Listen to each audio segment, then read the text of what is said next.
Les brèves de lune, c'est quelques minutes par jour pour vous donner à la fois des informations sur les énergies générales et puis sur ce que ça veut dire. Et puis sur la manière dont vous pourriez les utiliser pour être au mieux de vous-même, pour être dans une perspective vertueuse, dans une perspective artistique de votre réalité et surtout, surtout dans votre authenticité la plus réelle, la plus profonde. Les brèves de lune, c'est le seul bulletin d'information qui vous fait du bien. Promis.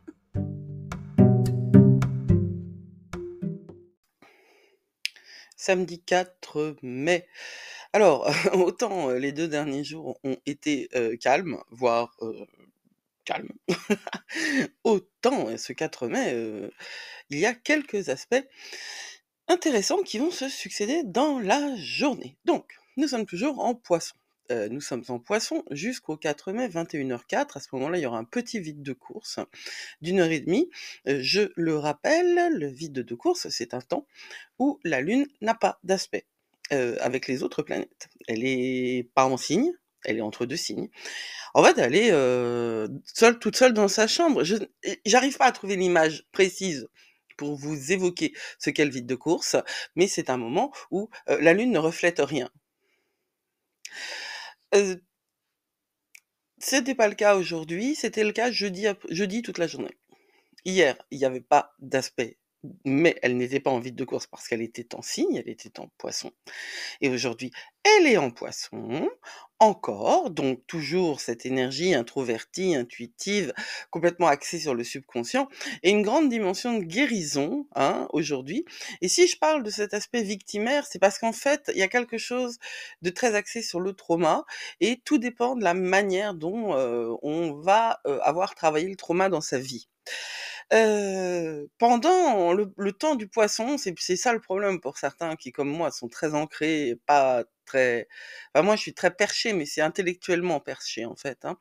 Et on peut se sentir un petit peu rêveur, un petit peu déconnecté, ou alors au contraire, si vous avez une forte, charge en eau ou en poisson, ou une charge positive, vous pouvez, vous sentir au contraire hyper, aware.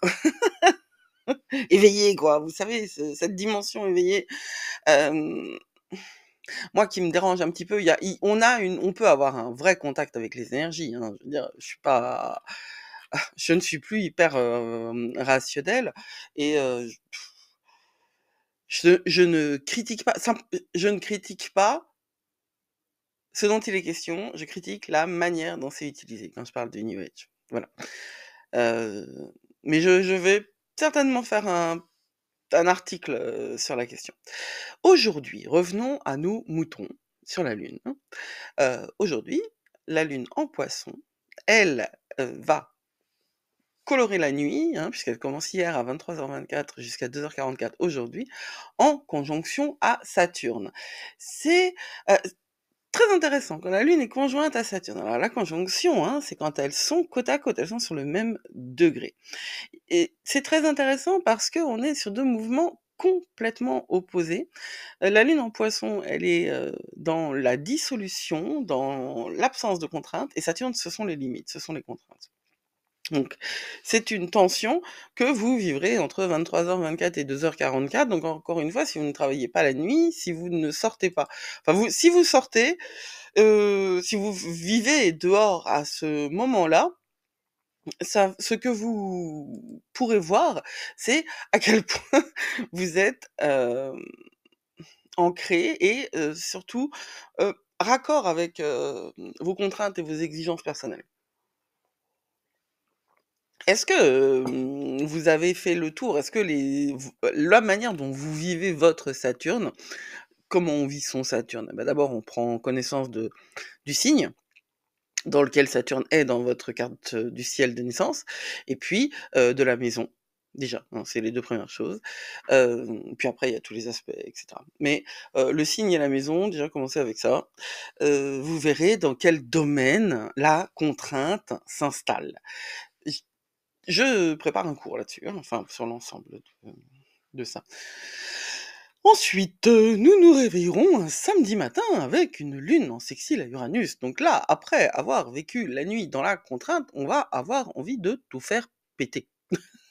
Le sextile, c'est, une énergie hyper positive que j'aime beaucoup, parce qu'elle demande de l'initiative un petit peu. C'est moins facile que le trigone. Comme l'image que j'ai tout le temps, c'est que le sextile, le trigone, les portes, elles sont complètement ouvertes, quoi, hein, on voit même pas qu'il y a une porte. Le sextile, on a conscience qu'il y a une porte, mais elle est déverrouillée, il suffit de pousser. Alors, en sextile à Uranus, bah ouais, on va avoir envie de tout faire péter, en fait, hein. C'est vraiment ces grands changements, on va changer les routines, on va être excité, c'est chouette. Faites attention à ce qui va toucher votre intérêt, là, surtout. Euh, c'est ça va pas, ça va pas coller au mur obligatoirement, hein. Ce que vous découvrez à ce moment-là, les routines que vous changez, etc. C'est un petit peu dans une excitation qui est pas obligée de s'installer. Vous verrez. Mais en général, toujours dans cette période-là, tout simplement parce que Pluton est actif, hein, on est encore dans un sextile à Pluton, et on est encore dans on est encore, on débute à peine les 6 mois de rétrogradation en Verseau.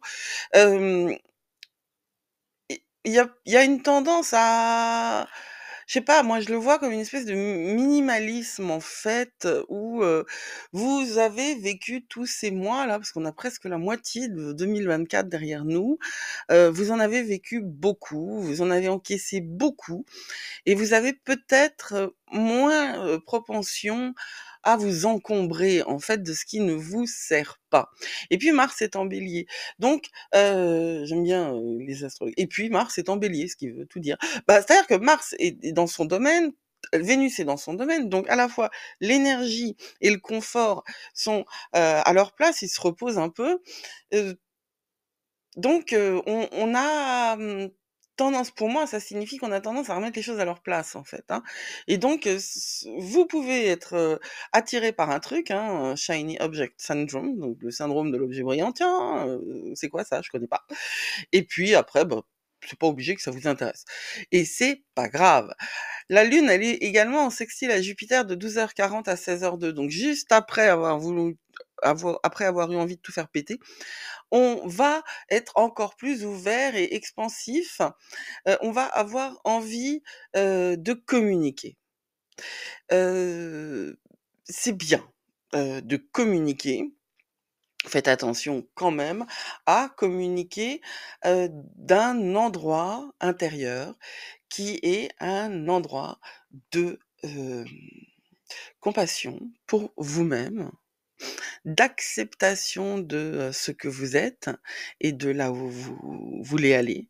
D'une acceptation de là où vous voulez aller, ouais, ouais, c'est fait exprès. Je pense qu'il faut vraiment que nous assumions chacun, notre mission et ce que nous avons décidé de faire, et ça n'est pas toujours facile. Donc juste, c'est pas trop déborder, c'est le lait quand ça déborde, ça colle, c'est assez dégoûtant. Et ensuite, eh bien, elle s'est, après avoir fait ses sextiles, donc après avoir dansé avec, Uranus et Neptune et Jupiter, la Lune en Poisson, elle va être conjointe à Neptune jusqu'à un vide de course à 21h. Pendant 2 heures, elle est conjointe à Neptune. Alors là, heu, c'est vraiment le Poisson qui retrouve l'océan. C'est, on est dans son, milieu, on est dans son bonheur. C'est extraordinairement spirituel et intuitif, cette énergie-là. Si vous avez envie de faire un rituel, magique ou quoi que ce soit qui vous apporte, alors là, on est en lune, décroissante, hein, on est juste après le dernier quartier, donc on est vraiment sur c'est même plus de la lune décroissante, hein, ça s'appelle le dernier croissant.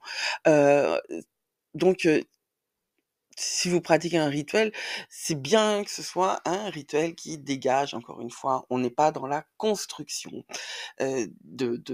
d'énergie, mais c'est très bien de se dégager, et c'est très bien de se libérer, hein, je le disais plus tôt. C'est vraiment, un bon moment aussi pour se reposer, et se reposer d'une manière, à tous les niveaux en fait, dans tous vos corps. Vous savez pour le yoga, on a plusieurs corps. On a le corps physique bien sûr, mais enfin bon, on a le corps, émotionnel, le corps énergétique, et c'est un bon moment pour débrancher, quoi.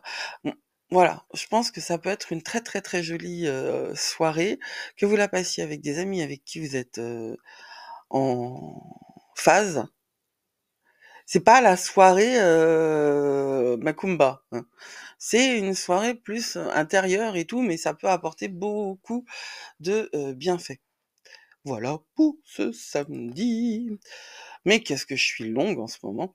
Prenez soin de vous, vous êtes plus fort que vous croyez. Blessed be.